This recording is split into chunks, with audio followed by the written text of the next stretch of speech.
Hey, what's going on, everybody? This is Tyrone back with Tech Life. And again, here, great article from Mike over at Light Reading. I'll leave a link to it in the description so you guys could check it out. So I wanted to clarify a few things in this video. This will be a longer video talking about the AT&T DoD situation. I made a video earlier just making you guys aware of what AT&T is trying to do, but I saw a lot of questions and a lot of comments. So I wanted to talk a bit more about this. So like I said in the video earlier, I speculated this. I had an opinion that this was going to happen. This was no secret. We just needed some form of proof, and we got that today. So to clarify, the waiver that AT&T is looking for is not for the US Cellular deal. They are looking to clear a waiver on Sonic Wave. They are buying the remainder of the Sonic Wave DoD licenses, or at least they're trying to, that T-Mobile traded in its deal to gain more 2.5 licenses. So if you guys go through the article and you click on the more than 24 Spectrum licenses 3.45, it will take you to a filing that will show you exactly where AT&T is going to get additional DoD. El Paso is on that list. So that will give AT&T an additional 20 megahertz of DoD, and they'll go from 80/40, they'll go to 80/60. So they'll be right on par with what T-Mobile does in most of the market. It's a very simple and basic purchase for AT&T. Yes, it might require some upfront capital to buy the spectrum or the licenses from Sonic Wave, but AT&T already has this DoD license deployed at scale. So it's not going to require any further capital beyond just the purchase of the license. Once they get it, they can just quickly deploy, by a flip of a switch, so to speak. Now, in markets where they don't have DoD deployed or where there's still sites without both C-band and DoD, of course, they have to get back to those sites. But those sites are probably already part of the regular capital that they were going to invest to upgrade anyway.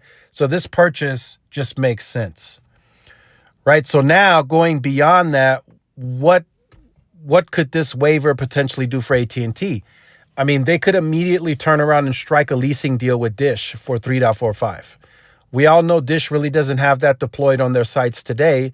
So they could immediately strike a leasing deal with Dish and have more DoD available or bandwidth available to be used. Now, we could start talking about, well, now their spectrum is similar to the competition. Are they going to do FWA more aggressively? All of that is a possibility. It's really a possibility that they do FWA more aggressively based on the amount of spectrum that they would hold, right? And that doesn't even include the 4.9, the additional 50 megahertz that they're going to get. So as some might say, AT&T might have the last laugh. There's some additional AWS spectrum that's getting ready to get auctioned off. It's not a lot, and I think it's only in New York, but I think AT&T is going to be interested in that spectrum as well. AT&T has never met spectrum they didn't like. For those of you who remember the LTE days, if we're being honest, AT&T had the most amount of spectrum out of any carrier. If we're talking sub-6, we're talking AWS, PCS, band 30, all of that, AT&T had the most of it. The only carrier around that time that had more spectrum was Sprint's 2.5. That was it. Verizon didn't touch AT&T, and T-Mobile couldn't touch AT&T. So now we are possibly back in that same scenario. AT&T is continuing to want to invest capital to get more spectrum.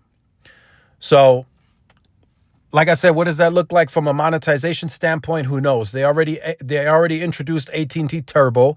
That's a monetization, right? So are they going to do more FWA? It's a very strong possibility that they do more FWA off of this additional DoD purchase, right? We have to see what the FCC does.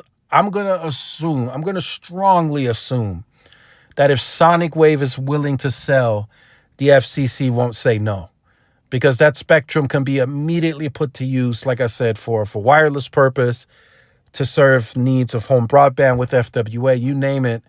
AT&T is going to be able to make use. And they're going to deploy it quickly because, like I said, like any site that has been upgraded in my market, as an example, has DoD on board right out the bat. So they're gonna upgrade the extra 20 megahertz relatively quickly, and then boom, you got 80 and 60. So it's a smart move by AT&T. They're very strategic, but the money that they're investing and spending is very effective. The Lumen deal, $5.5 billion. Once that gets announced, that's a very effective deal, right? That gets you a lot more fiber in a lot more places. And then this deal, right, with whatever the cost may be for this DoD spectrum, it gets them more spectrum in a few more places, and it's effective. It's an effective deal. So let me know your thoughts in the comments. Like, share, subscribe if you're new. Follow my social media outlets. This is Tyrone with Tech Life. See y'all in the next one. Peace.